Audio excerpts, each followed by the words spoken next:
Hi, I'm Sarah Jolly, and this is Justin Chung. He is of the Korean ethnicity, and he is 23 years old. My first question, were you and your family born here in the U.S.? I was born in New York City. My brother was born in Korea. My father had immigrated here and left my mom back in Korea so he could raise up some money so he could make a decent living here. And once he had enough money, um, my mom came with my brother, and I was born in New York. Okay.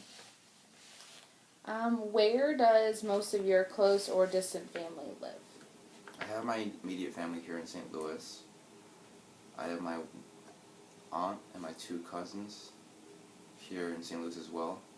The rest of my family is in Korea, scattered around.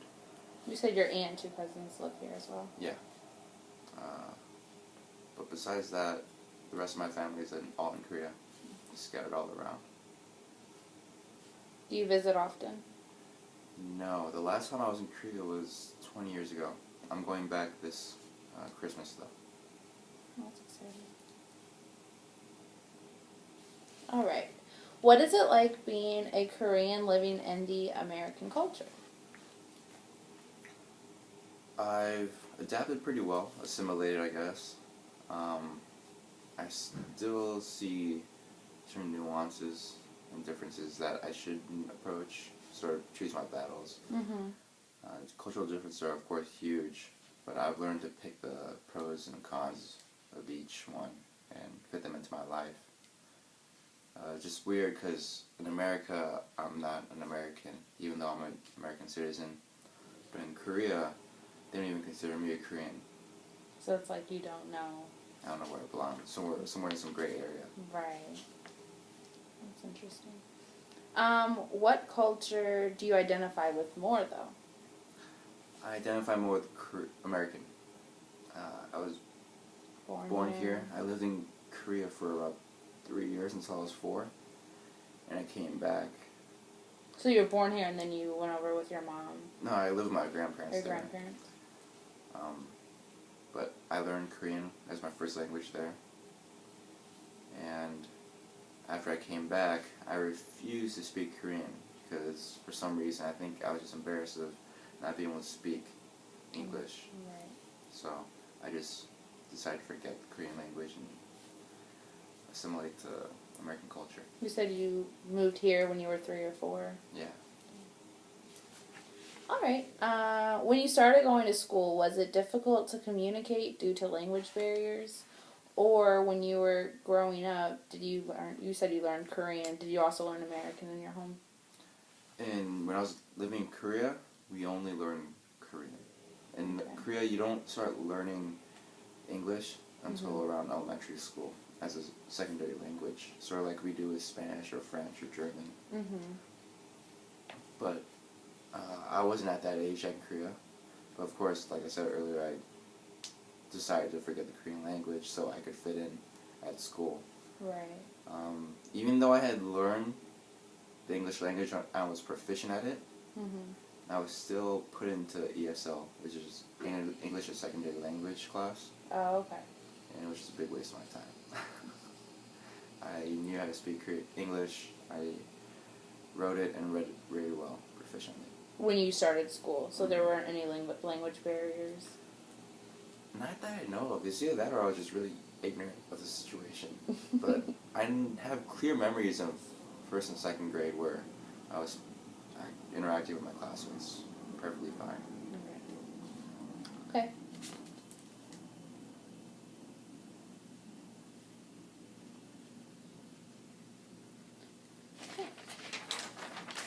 What are some examples of racism that you've experienced firsthand living here in America?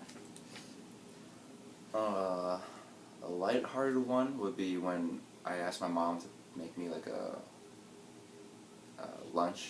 homemade lunch box, because I saw all my other friends in elementary school having their moms make them food. Mm-hmm. My mom was always too busy because both my parents worked Mm-hmm. to make me lunch. Right. But when she did make me lunch, I knew the smell, and I didn't mind. But when I opened up my lunch box, all the other kids made fun of me, Mm-hmm. saying smelled really bad, like sewage and stuff like that. So ever since then, I just brought Lunchables to school lunch. But besides that, I always see it every day, even at work or at school, or if I'm hanging out with friends. There's always like lighthearted Asian joke, Yeah. which Even if isn't necessary. Mm-hmm. I'm still a person, and Right. No. I can relate to them, but for some reason they can't relate to me, and they have to bring my ethnicity up to crack some kind of joke. Yeah, they're just not. I don't mind being the butt of the joke certain times, but it's just inappropriate to Always do it. yeah because of my ethnicity. Okay. What are some holidays you celebrate in Korean culture that we don't celebrate here in America? They like creating a lot of holidays in Korea. There's 100-day celebration for babies. No, it's a 1 year, first birthday celebration. That's huge in Korea.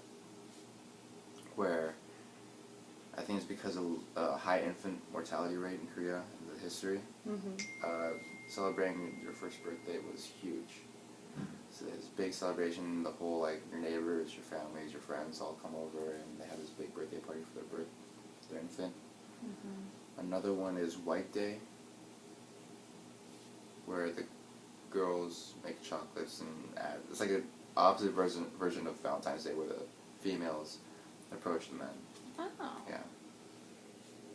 We kind of have that first birthday celebration here too in America. I know a lot of people, but I feel like it's the whole cake and they put their face in the cake. Have you ever seen that? Oh yeah. Well, with this one, they dress up the baby in a traditional Korean dress or suit, and they have them They lay out all these items in front of the baby, and whatever the baby chooses, that's what that baby's gonna become. So if the baby chooses soccer ball, it's gonna be a soccer athlete.